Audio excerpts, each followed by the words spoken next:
મંચસ્થ મહાનુભાવો, અહીં એવું લખેલું છે ઝડપ રાખશો. હું કાલે રાત્રે 9 વાગે કચ્છથી આવ્યો છું અને સવારે 4 વાગે અહીં પહોંચ્યો, એટલે ઝડપ કરીને જ આવ્યો છું અને ઝડપ કરીને બેસી જઈશ. મંચસ્થ મહાનુભાવો એટલે કહ્યું કે વારંવાર આ બધાના નામો આવે એમાં 1 મિનિટ મારે જતી કરવી નથી.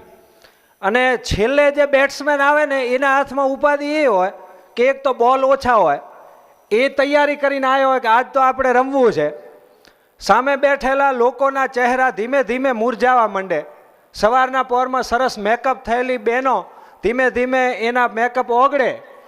એના પહેલાં અમારે વાત પૂરી કરવાની થાય. આજે યુવાનોનો જે ઉત્સાહ આવ્યો ને એ મને ખૂબ ગમ્યો, એનો આનંદ. સૌ પ્રથમ અટલ બિહારી વાજપેયીજીની એક પંક્તિ, કેમ કે આજે એમની જન્મતિથિ છે, તો અમે 3 પેઢીથી એમના ચાહક છીએ. હું કચ્છનો છું એટલે પહેલાં કાંતાબેનને ખૂબ અભિનંદન પાઠવું કે કચ્છનું નામ રોશન કર્યું. એટલે પ્રદેશવાદ તો નથી પણ વતનનું ગૌરવ. અને જયંતસિંહ સાહેબે કહ્યું કે કાઠિયાવાડની લોબી છે, તો એનું પણ અમને ગૌરવ છે કે અમે જ્યાં જઈએ ત્યાં અમારી લોબીઓ ઊભી કરીએ છીએ.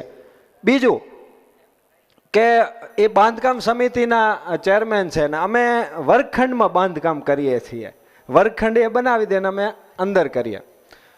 તો અટલ બિહારી વાજपेयीજીને યાદ કરતા કે ભારત કોઈ જમીન કા ટુકડા નહીં है, वो एक जीता जागता राष्ट्र पुरुष है. 3 પેઢીથી પ્રિય વડાપ્રધાનને આજે જન્મતિથિએ યાદ કરીએ. સરદાર સાહેબને તો આપણે દર શુક્રવારે અહીં યાદ થાય છે, પણ 3 ગુણો જે આપણે આજના યુવાનોએ ખાસ અપનાવવા જેવા છે, અને 3 સામે એક હું ચરિત્ર આપું છું. સૌથી પહેલું તો સાતત્યતા. આપણામાં ખામી એ છે કે સંકલ્પો તો લઈ લઈએ પણ પછી રોજ જે કરવાનું થાય એ આપણાથી નથી થતું. સાતત્યતા, તો એના માટે હું મહાદેવ દેસાઈની વાત કરું છું. ગાંધીજીની અહીં વાત કરી મયંકભાઈએ, ખૂબ સરસ વાત કરી. મહાદેવભાઈ દેસાઈ ન હોત ને તો ગાંધીજી અડધા આપણે ઓળખી શક્યા ન હોત ગાંધીજીને. મહાદેવભાઈ દેસાઈ 15મી ઓગસ્ટ 1942માં એમનું નિધન થયું. એમની પાસે 14 ઓગસ્ટ 1942ની ડાયરી લખેલી છે. સાહેબ, માણસ મર્યો ત્યાં સુધી એણે કામ કર્યું. ગાંધીજીએ એમનું જીવન ચરિત્ર છે, ક્યારેક વાંચજો. આ વાંચનના દુકાળમાં આવી વાતો કરવી અઘરી છે, પણ એમનું જીવન ચરિત્ર ખૂબ સરસ છે. અગ્નિકુંડમાં ઉગેલું ગુલાબ નારાયણભાઈ દેસાઈએ લખેલું છે, અને એનું પહેલું જ ચેપ્ટર છે ઉઠો મહાદેવ. જ્યારે 15મી ઓગસ્ટના એમનું નિધન થયું ત્યારે ગાંધીજીએ આવતા વેત પહેલા પોક મૂકી. હવે ગાંધીજી જેવો રાષ્ટ્ર નેતા આમ રડે, અને એમણે આવતા વેત કીધું કે ઉઠો મહાદેવ. ત્યારે બધા કે બાપુ કેમ આવું કરે છે? ત્યારે બાપુએ કીધું કે એ 1917માં મને મહાદેવ મળ્યો, ત્યારથી આજ સુધી એણે મારી એક પણ આજ્ઞા ઠેલી ન હોય એવું બન્યું નથી. તો કદાચ ઉઠો મહાદેવ કહું અને આ ઉઠી જાય. તો મહાદેવભાઈ દેસાઈ સાતત્યતા. બીજી છે સમર્પિતતા. સમર્પિતતા સરદાર વલ્લભભાઈ પટેલ. મયંકભાઈ વાત કરી વડાપ્રધાન પદનું પદ ત્યાગી દીધું. હવે જે માણસ પદ માટે બનેલો જ નથી.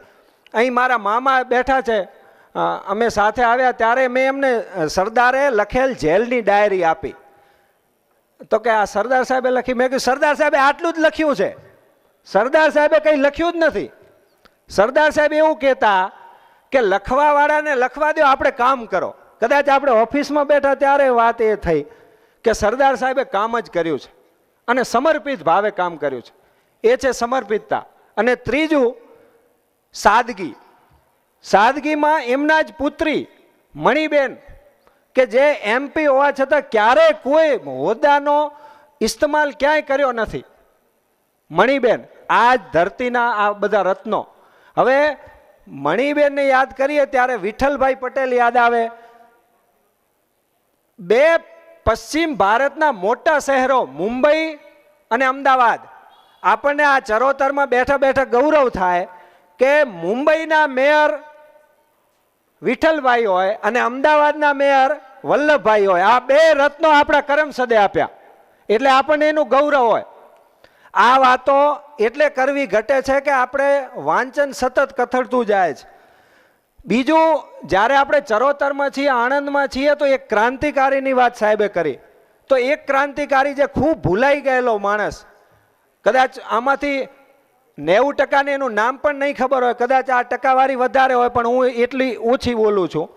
એ છે નરસિંહભાઈ ઈશ્વરભાઈ પટેલ, જેણે રવિન્દ્રનાથ ટાગોરની શાંતિનિકેતનમાં જર્મન ભાષા શીખવાડતા એ સમયે, જ્યારે રવિન્દ્રનાથ ટાગોર હતા ત્યારે ગુરુદેવ. ગાંધીજી જ્યારે દાંડીકૂચ લઈને અહીંથી નીકળ્યા ત્યારે નડિયાદથી લઈને આણંદનો રસ્તો ધૂળવાળો હતો, એમાં પાણી છાંટ્યું છે નરસિંહભાઈ ઈશ્વરભાઈ પટેલે. અને ગાંધીજી અહીં આણંદમાં બેઠા બેઠા વાત કરી કે આણંદ એટલે કોણ, આણંદ એટલે કોનું, તો નરસિંહભાઈનું. એટલે આણંદમાં જ્યારે આવડો મોટો સમારંભ થાય ત્યારે આ વ્યક્તિને પણ મારે યાદ કરવું જોઈએ. એમના ઉપર મેં એક નાનકડી પુસ્તિકા ગુજરાત સાહિત્ય અકાદમીએ સરસ બહાર પાડી છે, ગુજરાતના ભૂલાયેલા રત્નો. એના ઉપર એક મેં એમનું જીવન ચરિત્ર લખ્યું છે, ક્યારેક અનુકૂળતા હોય તો એમનું સર્ચ કરજો, મજા આવશે. વિઠ્ઠલભાઈનું આયુર્વેદ ઉપરનું પ્રદાન છે. બસ બીજું કાંઈ મારે કહેવું નથી. ઝડપ કરી છે, ખૂબ ઝડપ કરી છે, અને મારે જે વાતો કેવી હતી એ મેં કહી દીધી છે. હવે આપ ખાસ કરીને યુવાનો ખૂબ આગળ વધો અને વાંચન ના વિચારશો. મોબાઈલે સૌથી મોટું દૂષણ આપણું વાંચનનું કરી નાખ્યું. હું કચ્છ ગયો તો જ ગ્રંથ મંદિર ખોલવા માટે. મેં મારા વતનમાં એક ગ્રંથ મંદિર ખોલ્યું છે, અને ગુજરાતના સારામાં સારા લેખકોએ પોતાના પુસ્તકો ત્યાં ભેટ મોકલ્યા છે. એમાં ધ્રુવ ભટ્ટથી લઈ અને જય વસાવડા સુધીના લોકોએ ત્યાં પુસ્તકો મોકલ્યા છે. 2000 પુસ્તકોથી નાનકડું ગામડું અમે ગ્રંથ મંદિરના નામે સમૃદ્ધ કર્યું છે. એટલે આપ સર્વેને પણ એ વિનંતી કરું છું, આ તો બહુ મોટું કેમ્પસ છે, અહીં તો તમે ઘણું બધું વાંચી શકશો. ભાઈ કાકા લાઇબ્રેરી નજીક છે, ભાઈ કાકાને વંદન, નરસિંહભાઈને વંદન, સરદાર પટેલને વંદન, વિઠ્ઠલભાઈને વંદન, મણિબેનને વંદન, અને અંતે આ સર્વમાં વ્યાપેલા સાતત્યતા, સાદગી અને સમર્પિતતાને વંદન કરી આજનું વક્તવ્ય પૂરું કરું છું. ભારત માતા કી જય. વંદે માતરમ.